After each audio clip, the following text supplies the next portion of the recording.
Notre invité ce soir est le leader du MRC et principal opposant au Cameroun. Il est arrivé deuxième à la présidentielle en 2018, emprisonné près de 9 mois en 2019.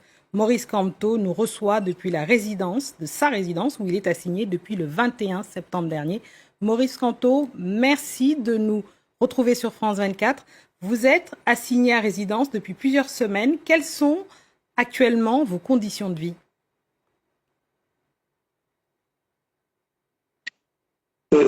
Merci de m'avoir sur votre chaîne.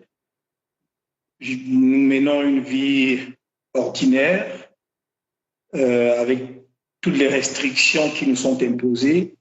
On ne peut pas dire que c'est une vie normale, mais je ne peux pas me plaindre plus que ceux qui sont dans des centres de détention, c'est-à-dire les prisons, où ils sont détenus dans des conditions absolument cruelles. Inhumaine et dégradante. Je dois pour autant dire que cette séquestration que l'on appelle assignation à résidence de fait nous met dans une situation difficile. On a la chance de ne pas avoir de gros problèmes qui pourraient être critiques du point de vue de la santé, en ce qui me concerne tout au moins. Mais si ça avait été le cas, je ne sais pas ce qu'on ferait. Donc, on mène une vie dans des conditions restreintes, limitées, difficiles, mais on vit. Et qu'attendez-vous aujourd'hui des autorités camerounaises qui, eux, vous accusent d'être porteurs de projets d'insurrection ?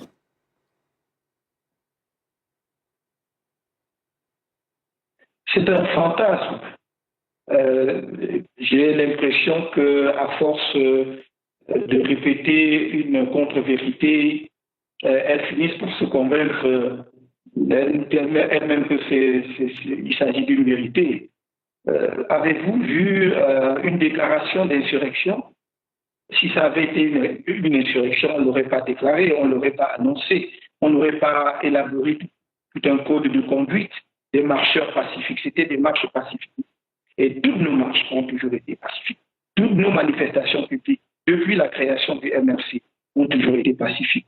Dès la création de notre parti, nous avons opté, et ce n'était pas sous contrainte, pour le changement dans la paix et par les urnes.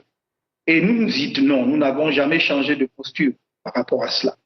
Alors que l'on vienne aujourd'hui essayer de nous accabler d'un fantasme, les autorités peuvent continuer de le faire, mais elles ne trouveront aucun élément qui puisse prouver que nous étions en train d'organiser une insurrection. Au demeurant, je le dis et je le répète, les vidéos sont là, les images sont là qui montrent que ce sont les marcheurs qui ont été brutalisés, et humiliés souvent, et jetés dans les prisons sans aucun motif sérieux.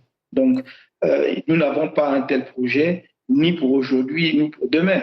Nous voulons un changement au Cameroun. Tout ce que nous avons demandé, puisque vous avez posé la question, c'était deux choses. Et ça reste nos demandes fondamentales. C'est d'une part que l'on crée les conditions d'un retour à la paix dans les régions anglophones du nord-ouest et du sud-ouest par l'organisation, la création des conditions d'un cessez-le-feu immédiat. C'est une guerre absurde, fratricide. C'est un bain de sang qui n'a pas de sens.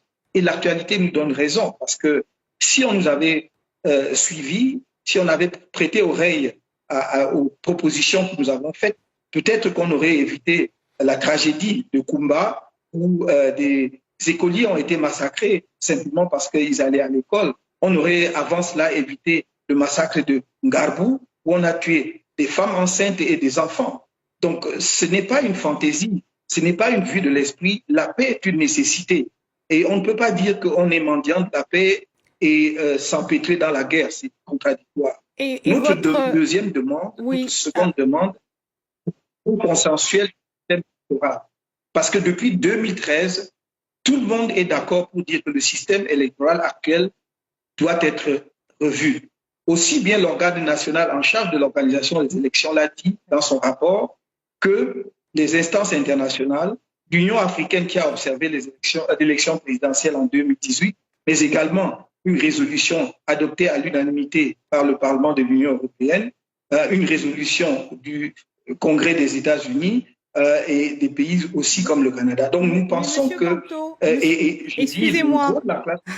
Oui, Monsieur Campto, la liaison n'est pas si facile, mais j'ai une question concernant précisément les élections régionales du 6 décembre. Est-ce que votre parti, par exemple, maintient l'appel au boycott pour ces élections?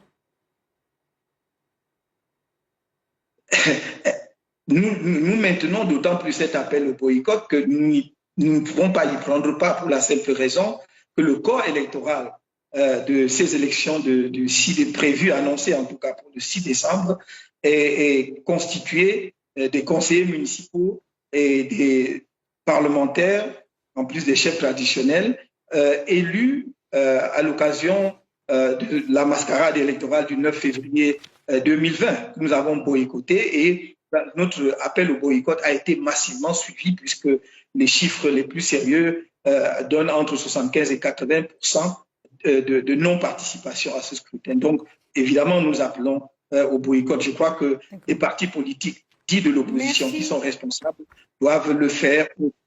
Voilà. Merci beaucoup, Maurice Kamto, de nous avoir reçus depuis votre résidence. Merci beaucoup.